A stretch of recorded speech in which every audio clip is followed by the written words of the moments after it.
Kamusta? Kamusta kayo mga kaibigan? Kung saan panig ng mundo man kayo naroon ay lagi pong wish natin na maganda, maganda po ang inyong kalagayan, maayos ang ating kalusugan. At ito po, ating pag-uusapan nga itong kaisa-isa namang mga laging favorite gamitin ng mga DDS, yung word na addict. Sa tingin ko po kasi itong word na addict na ito ay nilusaw na yung critical thinking ng mga DDS po, ng mga taong nasapi dyan sa kulto ni Duterte mga kaibigan, ay lusaw na po ang kanilang utak. Nilusaw na nung magkaparehong word na addict, bangag. Basta't sila nagbrabrows po sa social media, ay nako mga kaibigan. Wala silang ibang pang-reply kundi bangag ka. Addict ka. Supporter ka ng addict na presidente. Diba? So kapag gano'n yung sinasabi mo mga kaibigan, di ba parang lusaw na yung utak mo? Wala ka ng kakayahang mag-isip. Di ba? Na-addict ka na sa budol. Addict sa budol mga kaibigan. At tayo ay may isang sample diyan sasampulan natin 'yan. Ito pong si Miss na ito na alam mo 'yon, ating ika-counter yung sinabi niya dito mga kaibigan. Kung paano niya ginamit yung katuwiran na mo 'yon, yung mga supporter daw ng addict gano'n. Basta panoorin natin mga kaibigan at ating bibigyan ng counter 'yan. Good evening mga kabangag. Ulitin natin mga kaibigan at halata mo may galit siya eh. Good evening mga kabangag. Yun Diba? Good evening mga kabangag. Isa pa. Galit na galit siya eh. Halata mo meron siyang puot, diba? May hate. Good evening mga kabangag. Diba? Medyo nga lang yung mukha niya, fresh, pero may galit. May galit siya mga kaibigan. Good evening mga kabangag. Birds with the same feather flock together. May diin no? May diin yung kanyang salita. Napakadiin niya sa mga intonation ng kanyang halata mo meron siyang binibigyan nga ng stress dun sa salita niya. Birds with the same feather. Birds with the same feather. Diba? Kitang-kita nyo yung diin Kitang-kita. Birds with the same feather flock together. So, only drug addicts defend drug addicts. Simple. Yun, simple lang daw sa kanya yung mga kaibigan Simple lang sa kanya. Basta alam mo na, 'di ba? Wala na naman ibang i-generalize na natin. So kapag yung sinusuportahan natin si BBM, nako. Bangag na tayo, addict na tayo mga kaibigan. Ganyan yung mentality nila paulit-ulit, alam mo 'yon. 'Di ba? Ganyan kasi ganyan kasi kapag alam mo 'yun, ikaw napasa ilalim sa programa ng isang kulto. Ganyan ka na lang, paulit-ulit ka na lang. Hindi ka na nalabas dun sa realidad. Ang naipakain sa iyo, yung laso na itinanim sa utak mo, yan na laging iisipin mo sa kapwa mo. Diba? Ang problema nito mga kaibigan, sigurado, kapag itong babaeng ito ay natanong, wala itong may sasagot. Wala itong mga kaibigan na masasabi, wala itong alam mo yun, maitatatak sa isip niya na mali pala siya. Halimbawa, tingnan mo, yung mga yan, double standards. Namimili lang kung ano yung kanilang iisipin mga kaibigan. Example natin, kung si BBM may drug addict, at syempre, sabi niya, drug addicts defend drug addicts, diba? So kung si BBM may drug addicts and then yung mga supporters niya ay drug addict din. Diba? Yung mga nasuporta sa kanya, yung mga nagde-defend sa kanya, drug addict din. Ay paano kaya ito mga kaibigan Tingnan natin itong video ito. Tingnan natin Kasi sabi niya, nagde-depend sa drug addict ay drug addict. Ang dapat maging presidente, mababait, masipag, higit sa lahat, hindi magnanakaw, hindi corrupt. Love you, BBM. I love you, BBM. Oh, kita niyo mga... So, drug addict din mga kaibigan si Sara Duterte. Napapakamot na lang sa ulo si BBM, oh. Magtanong ka na. Diba mga kaibigan? Ulitin natin at nang tingnan natin baga kung totoo nga ba si Sara talaga nagsasalita dito. Ang dapat maging presidente, mababait, masipag, higit sa lahat, hindi magnanakaw, hindi corrupt. Love you, BBM. I love you, BBM. Oh, ayan. Drug addict mga kaibigan si Sara. Diba? May tuturing natin siyang drug addict. Kasi dinepend niya si BBM, hindi magnanakaw, di ba? Kung ano-ano, mahal niya si BBM. So, kung ano mang binanggit niya doon, ay protection yung kay BBM. Dinidepend niya ngayon si BBM. So, drug addict mga kaibigan, si Sara Duterte. Tama ba? Mali. Ay, tama tayo dyan mga kaibigan. Ha? Kasi sabi ng babae, ulitin natin. Ha? Ulitin natin. You know, birds with the same feather flock together. So, only drug addicts defend drug addicts. Oh, di ba? Yung pagsasabi ni Sara na I love you BBM, o hindi siya magnanakaw, hindi siya corrupt, lahat-lahat na nagpapatunay yun at dinedepensahan siya ni Sara. Kahit paanong sabihin mo, di ba? Pagpoprotection yun, di ba? Yun yung naglalagay ka ng screen na para wag si BBM ay sumama. Dinedepensa niya si BBM doon. So drug addict si Sara Duterte. Di ba? Tama tong babaeng to, drug addict, defense drug addict. Mga kaibigan, di ba? So makikita natin talaga sa utak ng mga DDS, alam nyo nga, kapag si Duterte, ang binanata natin sa mga yan, pag binanata natin si Duterte, na gumagamit ng fentanyl mga kaibigan, na isang controlled substance, na delikado controlled substance yan, hindi ka pwede makabili basta-basta niyan sa butika mga kaibigan. Pag ikay nagte-take niya, kahit siguro pa konti-kunti, ikaw ay nagkakaroon ng abuse. Naa-addict ka mga kaibigan. Ngayon, kung ituturing natin ngayon, yung history ng drug addiction kay BBM at kay Duterte mga kaibigan, sino ang may ebidensya na addict? Yung iniidolo nyo o yung kinaasaran nyo? Sino ngayon ang lusaw ang utak dahil sa fentanyl? Di ba? Sinong lutang at lusaw?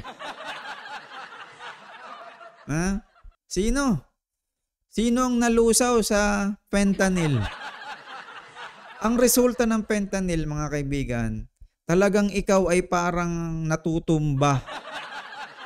Nakikita nyo naman siguro si Duterte, lagi siyang natutumba mga kaibigan. Resulta yun ng fentanyl. Diba? Yung umakyat sa stage, dun sa Maisog. Kita mo? Meron dong isang bodyguard na buti yung kamay naiharang agad sa likod, hindi siya natumba. Dun sa Hong Kong, matutumba rin si Duterte. Kasi ganun nga yung effect ng fentanyl. Sino ngayon ang lumalabas na addict? Sino ang may makikita nating history ng paggamit ng substance na controlled substance? Na hindi mo basta-basta yan mabibili kasi nag-i-induce ng addiction. Sino? Si Duterte mga kaibigan, syempre. Diba? Kaya yung logic nitong babaeng ito mga kaibigan, yung hardcore na pagka-DDS niya, ay parang sirang plaka po mga kaibigan. Paulit-ulit na lang yung propaganda nila.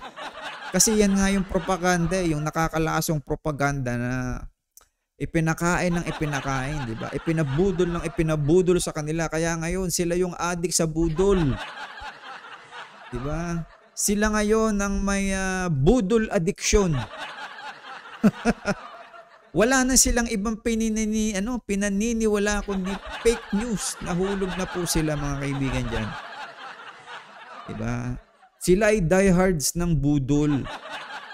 Kasi nga tuyo na yung utak nila mga kaibigan. Sila na ngayon ay tuta, tuta na sila mga kaibigan. Tuta ng fake news. Sunog na po sila sa mali. Sabog na sila sa mali mga kaibigan. Sabog na sabog. 'Di ba? Yan yung yan nga yung nangyayari sa kanila ngayon desperado. 'Di ba? Pag nakikriticize mo sila, galit na galit. Ganyan po mga kaibigan ang resulta. Ganyan ang resulta ng mga utak DDS. 'Di ba? Pag si BBM sinusuportahan, adik. 'Di ba? Pero kapag si Duterte mismo ang umaamin na nagamit ng substance na fentanyl, ay tahimik sila mga kaibigan. So ang DDS logic po, DDS logic ay equivalent yan ng 99 level na ipokrito. Diba? Na only drug addicts depend drug addicts, sabi ng DDS. So ibig sabihin, lahat ng dumedepensa kay Duterte ay addict din. Lahat ng dumedepensa kay Duterte, addict din kasi addict na nga si Duterte sa fentanyl. Yan lang yung nagbibigay ng lakas sa kanya. Inaamin niya, gumagamit siya ng fentanyl. Kailan inamin ni BBM na gumamit siya ng kahit anong addictive drug? Drugs, man. Kailan niya sinabi yan? Kailan niya sinabi ni BBM na siya ay drug dependent? Kailan? Si Duterte, inaamin niya na lagi siyang gumagamit ng fentanyl. Aminado siya na sumobra ang paggamit niya ng fentanyl. Sobra ang paggamit niya ng fentanyl mga kaibigan. Hanapin yung video niyan. Sinabi niya yun. So ngayon lumalabas. Yung packs ng mga DDS ay talagang pabor sa fake news mga kaibigan. Kapag may totoong balita tungkol sa kabulastugan ni Duterte, sasabihin nila fake news. Pero kapag walang basihan ang banat nila kay BBM, biglang 100% na totoong balita. Kahit anong paliwanag mo sa mga yan mga kaibigan. Kahit i-explain mo. Kahit nasa harapan na nila mga kaibigan. May video evidence ka, may historical facts ka tungkol kay Duterte, na sa salita ni Duterte, inaamin niya. Naku, mga kaibigan. DDS pa rin sila. Wala nang gumaganang critical thinking. Robot na po silang parang na-program sa pagsamba kay Duterte. Walang katapusan na pag-worship kay Duterte mga kaibigan. Hindi na sila marunong mag-isip ng tama. Naniniwala na lang sila na kung ano yung gusto nilang paniwalaan, gano'n na lang. Diba? Kapag kontra sa kanila, fake news agad. Sila naman mismo lumalabag dun sa sarili nilang argumento. Diba? Di alipin kayo ng mali. Nalusaw na yung utak ng mga ninyo mga kaibigan. Yung nasa loob ng inyong bungo, nawala ng inyong logic. Diba? Yung simpleng paniniwala lang mga kaibigan, yung simpleng facts lang ay hindi makapasok sa sa mga ugat sa utak nyo mga kaibigan, kasi nalulusaw na nga agad. Wala nang kakayahang mag-isip ng tama. Kapag si BBM ay may taga-suporta, bangag. Supporter kayo ng bangag. Lisata na. Siya yan ang mga talagang dinidemonize ninyo mga kaibigan At talagang ganyan ang kulto. Walang magaling sa kulto kundi sila. Kahit pa sabihin ni Duterte umaamin siya na sobra-sobra yung nagagamit niyang fentanyl, ay bali wala. Kapag ka si Duterte may kasalanan, kasalanan ni BBM yun. Kasalanan ng mga dilawan. Ha? Pero kapag may krimen sa administrasyon ni BBM, nako, magpapakatanga lang sila mga kaibigan. Sa korupsyon, basta panig nila, wala, hindi sila nagagalit. Basta may korupsyon kay Duterte, nako, hindi magagalit yung mga EGK, wala yan. Diba? Fake news sa kanila yan, yung mga ebidensyang yan. Oh. Diba? Yung mga korupsyon, halimbawa, yung korupsyon na dito kay Pulong Duterte, na pinakamalaki sa lahat ng congressman, sa lahat ng history ng Congress. Nung panahon ng tatay niya, 51 billion ang nakuha ng distrito lang ni Pulong Duterte, mga kaibigan. 51 billion. Isang congressman, pambihira. Hindi korupsyon yun. Yung ama mo presidente, ikaw congressman, yung distrito mo lang 51 billion. Paliwanag. Mahirap paliwanag yan. Billion-billion yan. Ha? So, sino ngayon ang nangunguna sa korupsyon? Ay, di yung mag-ama. Si Duterte. Hindi na lang ninyo mapaniwalaan niya kasi panatiko na kayo. Obvious na panatiko na kayo. Na kapag may banta kay Duterte, sinabi ni Duterte, ipasasara niya Facebook. Kasi panay ang kalat ng pagbabanta sa kanya sa Facebook, ipasasara niya ang Facebook. Oh, di ba paano yan? Oh, nasaan yung malasakit ni Duterte? Wala. Di ba? Lahat ng lahat ng corruption sa kanya, lahat ng alam mo yun, paninira sa kanya, kritiko niya, galit na galit itong mga DDS na to. Galit sila sa mga media. Yes, ngayon sa GMA, ABS-CBN, ay ginagamit naman ni Duterte yung SMNI ni Kibuloy para sa propaganda. Oh. Di ba? Kaya talagang napaka, alam mo yun, ang hirap isipin. Hindi na nila alam kung paano gumamit ng kanilang kokote. Meron dyan talagang dahil nga yung pangbubudol sa kanila ay sobra-sobra na. Kahit yung mga edukado bumigay. Naging addict na rin sa budol. Presidente na rin, naging presidente na rin nila. Si Duterte. Kahit yung talagang mga edukado. Diba?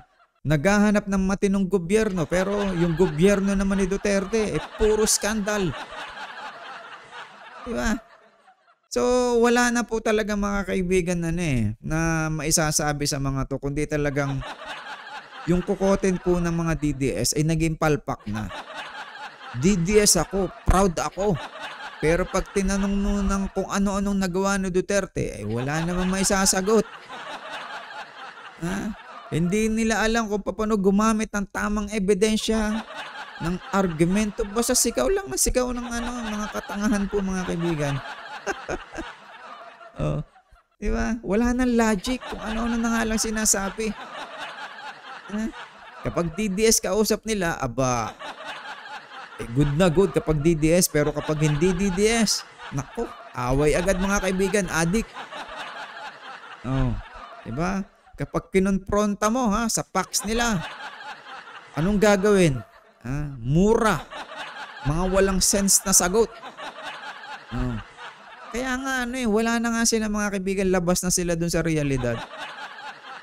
Di ba?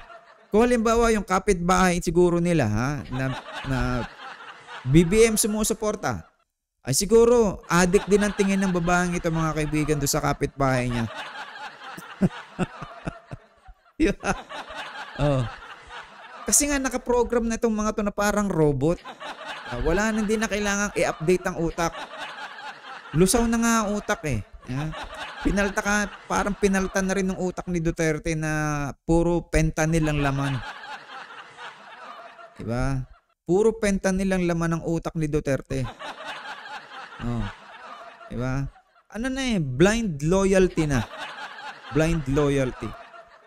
Hindi na sila tumatanggap ng kritisismo. Kahit i-present mo yung mga facts sa kanila, naku mga kaibigan, bulag na bulag sila kay Duterte. Diba? Budol slave na sila. Diba? Alipin ang budol. Diba? Budol supporters. Oh. Diba? Kasing utak na nila para sila ng mga fentanyl army na sila. Budol puppets yun. Yun ang pinakamaganda itawag sa mga to. Budol puppets. Oh. DDS sila, 'di ba? Siyempre naka-associate sila kay Duterte. O dahil tingin nila naka-associate sila kay Duterte, yung lahat ng kanilang gawain, yung lahat ng kanilang sasabihin, lahat ng kanilang gagawin, ay naka-associate kay Duterte. So tingin nila sa sarili nila, sila rin ay malakas. Sila rin ay makapangyarihan. Kahit supporter lang sila. Supporter lang sila pero tingnan mo tong si ate kung magsalita. Parang totoong-totoo sa sarili niya. Dahil nakadikit nga siya kay may kayabangan ang kanyang pagkaka-associate kay Duterte. Mayabang ang tingin niya sa sarili niya. Diba? Mataas ang tingin niya sa sarili niya, yung pagkakalakip niya bilang DDS. Yumabang siya. Dinideny na niya yung realidad. Kahit paanong ebidensya sa buhay ni Duterte ang ipakita, kahit paanong korupsyon ang ipakita sa mga pagkakamali ni Duterte, ay dinidismiss lang ng mga kaibigan na fake news. Kaya tingnan nyo, pagka hinarapan nyo sila ng isang ebidensya, ay aggressive agad ang mga yan sa mga kritiko. Doon sa hindi nila kasing utak, mga kaibigan. Kaya pumapasok dyan na itong mga to, binudol ni Duterte, nagkaroon na ngayon sila ng narcissistic personality disorder. So lahat ng umaatak sa kanila, kine-question nila. Diba? Ini-insulto nila.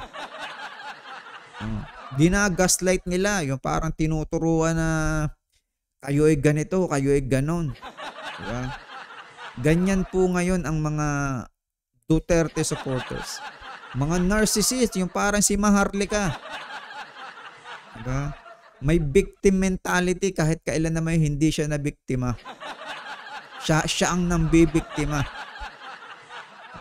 Ganyan na nangyari sa DDS eh. Inisip nila na sila ay biktima. Na kahit isang katiting wala naman silang naranasan. Diba? Wala silang naranasan na kahit ano. Basta nasa mentality lang nila na biktima sila. Biktima sila. Diba? Nawalan sila ng mga awa doon sa totoong biktima ni Duterte. Hindi sila naniniwala doon. Malamig ang pagtanggap nila. Malayo sila. Wala sila doong stand sa mga biktima ng EJK. Kasi nga, wala na silang awa eh. Nawala na sila yung yung tawag dito. Yung talagang pagkatao nila, natuyo na. Nandun na lang ang awa nila sa word na bangag. Nandun na lang. Doon na na-focus. Mga kaibigan, na nangyari, di ba? Ano nangyari sa inyo? Nasaan na yung critical thinking nyo, mga kaibigan? Nasaan na? Diba? Kaya dyan, lalo na kapag nagsama-sama yung mga yan. Diba? Ang matatawag na natin dyan na group narcissists. Pag nagsama-sama na yan, mga kaibigan, group narcissist na po ang tawag dyan. Pag marami na silang nag-associate na sila. Naku. Ito, sundan natin ng iba pang video, mga kaibigan. Ni Duterte naman, Simple. BBM, ang dapat maging presidente, mababait, masipag, higit sa lahat, hindi magnanakaw, hindi corrupt. Love you, BBM. I love you, BBM. Magtanong ka lang ni isang empleyado sa Office of the President sa labas, sa clerk dyan. Tanungin mo lang sila kung naghawak ba ako ni 10 piso dyan. Nako. Ito naman ang isang sa napakalabo, mga kaibigan. Yung kontrata, halimbawa, may kontrata ang gobyerno, lalo na sa DPWH, yan sa mga agriculture. Ang kontrata dyan, hindi naman nag-aabutan yan ng ng truck na pera eh. Diba? Cheque yan. Ibibigay ng gobyerno pag kung sino mang nanalong bidder do sa kontrata. Kalimitan dyan mataas, napakataas. I-award ng gobyerno yung kontrata doon. And then kung ano man yung bayaran, kung anong taon, kung ilang taon matatapos, utik-utik binabayaran ng gobyerno yun.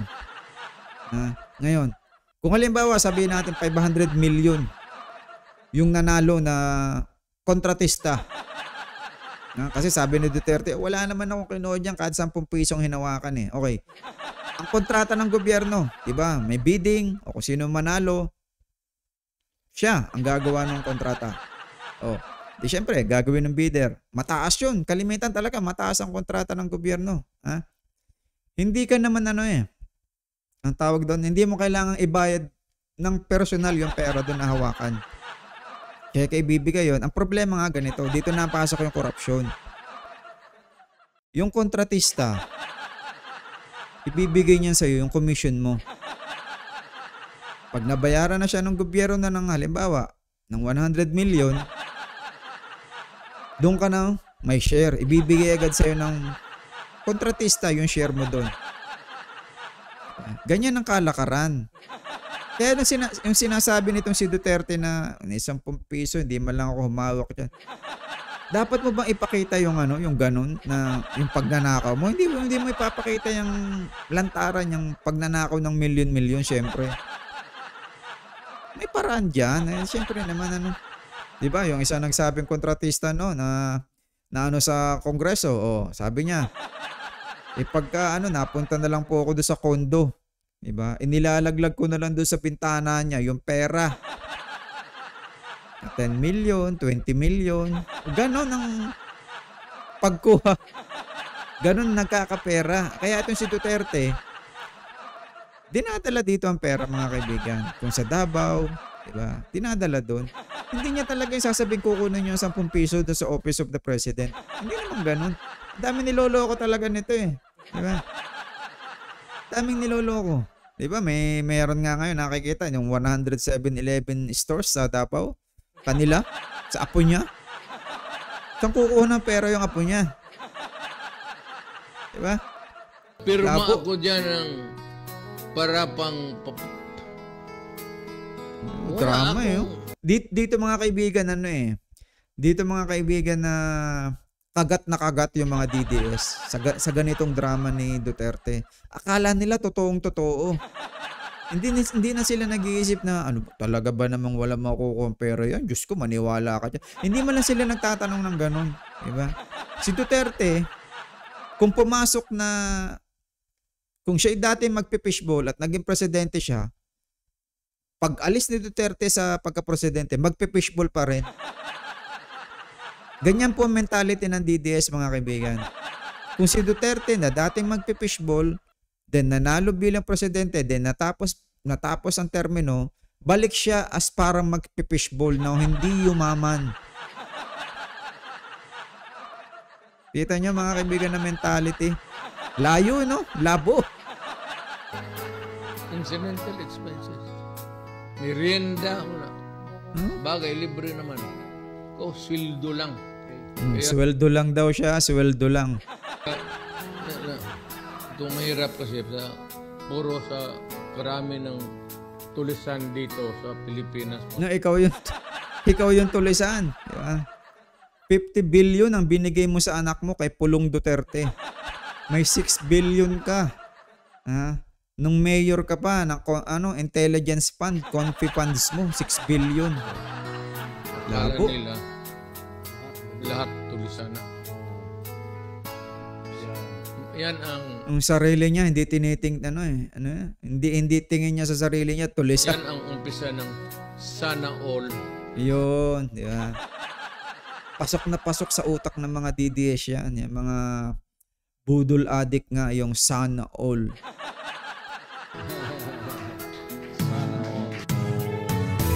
Bira, no? Ito, tingnan niyo mga kaibigan, ha?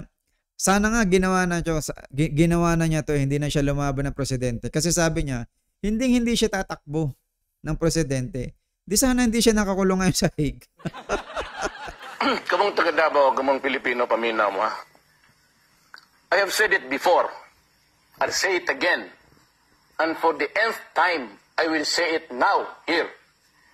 Dili ko interesadong mapresidente, dili ko qualified, di ko gusto, wala ko'y makuha diha. Karon nagpabilin lang kong mayor, ug di na mo gusto nako, manaog ko. O ang akong lawas di na makakaya, manaog ko pagka wa ko'y interest ng presidente. Dili ko qualified. Di po ko interesado. So I hope that, you know, kanang Kita mo nga yan, ha? Buti pa hindi ka na... Kung ikaw talaga ay maisang salita, diba? Lagi ka dapat maisang salita. Na kung tinupad mo lahat ng iyong sinabi, hindi ka makukulong ngayon. Masarap ang buhay mo, yung retirement period mo na, yung retirement age mo, ay napakasarap mo na. Diba? Maginhawa ka sa buhay mo. Kaya lang, ikaw ay sinungaling kasi eh. Ikaw ay napakasinungaling na tao. I say it again and I will say it again. I said it before. Hindi ako tatakbo bilang presidente. Ay tumakbo ka. Sabi ng asawa mo, ayaw na ayaw mo maging politiko for 20 years. Ayaw na ayaw mo maging politiko. Sabi ng asawa mong si Hanilet. Tapos ikaw, hindi ako tatakbo. Hindi ako qualified. Oh, kung ginawa mo sana yan, hindi ka nakakulong ngayon. Diba? Nasa huli talaga pagsisisi. Hindi ka dapat nakakulong ngayon kung ikaw ay may palabra de honor, kung may salita kang tinutupad na kahit isang beses mo sinabi, tutuparin mo. Hindi mo kasi tinutupad kaya ang nangyayari sa'yo yan. Nakarma ka. Binalikan ka lahat ng mga kalokohan, kabalbalan mo, kabastusan mo.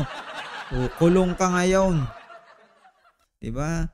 Kasi nga, yung mga salita mo, binabalahura mo. Ikaw ang nagbabalasubas ng mga salita mo. Ginantihan ka ngayon, binalikan ka. O yan, kulong ka ngayon. Hindi ka na ngayon Rodrigo Roa Duterte. Iba na ang pangalan mo ngayon. Rodrigo Rojas. Hindi pala Rojas. Rodrigo Rejas Duterte. Rodrigo Rejas Duterte. Kung tinupad mo lang yung mga salita mo at hindi mo binalahura, ay hindi ka makukulong, Mr. President. Ibalasubas ka sa salita mo eh. Diba? Ikaw mismo. Diba? Yung suka mo, kinakain mo ulit. Para kang aso. nagduwa diya sa akong pangan for president. Stop it. I'm pleading to you to stop it. O yan ha. Nag-plead daw na yung mga tao na nagsasabi tumakbo ka o nakikiusap siya na wag niyo akong pilitin tumakbo, ayaw ko. Aside sa mga nanggawas ng mga grupo na nanawagan sa imong pagdagan, aduna ba'y nagduol sa imong mga influential people for you or convincing you nga mudagan, labi na ng mga politiko? Wala. Hindi mo po kung entertain og istorya. Inong guman. Man naman ko. I just treat it nonchalant. Oh, wala. Baliwala daw lang yun. Padre, hindi bagay sa atin yan. Hindi naman talaga bagay. Anong presidente man ko? Anong presidente man ko? Trabaho ko? Kanya pagkuman, ipapriso ko ninyo? Kita niyo mga kaibigan ha? Nahulaan niya, di ba? Magtrabaho ako. Then papakulong niya ako. Ulitin natin ha. Tamo. Nahulaan niya yung sarili niya. Nahulaan niya na ikukulong siya. Good evening. Mga kaibigan natin. Trabaho ko? Kanya pagkuman, ipapriso ko ninyo? Nahulaan niya na ikukulong siya. Tingnan mo nga naman ang pagkakataon, di ba mga kaibigan? Meron talagang pagkakataong ganun na alam mo yung nahuhulaan mo yung mangyayari sa'yo. Nahulaan ni Duterte, mga kaibigan, yung mangyayari sa kanya na maipapakulong siya. Diba? Kung talagang tinupad mo nga kasi na wag ka na maging presidente dahil sabi mo nga kahit kahit paanong sabi ninyo. Diba? Kahit yung asawa mo nagsasabi nung natakbo ka pa noon ng mga mayor ka pa. Ayaw na ayaw mo maging presidente. Ay nako, mga kaibigan. Ayan na nangyari sa iyo ngayon, no, 'di ba? Ikaw mismo sa bibig mo lumabas, nagdilang anghel ka. Nagdilang anghel ka na ikaw ay ikukulong. Oh, 'di ba? So hanggang dito lang, mga kaibigan, at napatunayan natin na si Duterte ay nahulaan niya na ikukulong siya. Yeah. Ang takbo ko presidente, preso niyo ako. Ulitin natin, mga kaibigan, na. Ulitin natin. Hindi naman talaga bagay ng presidente man ko. Anong presidente man ko? Trabaho ko? Kanya pagkuman, ipapriso ko ninyo?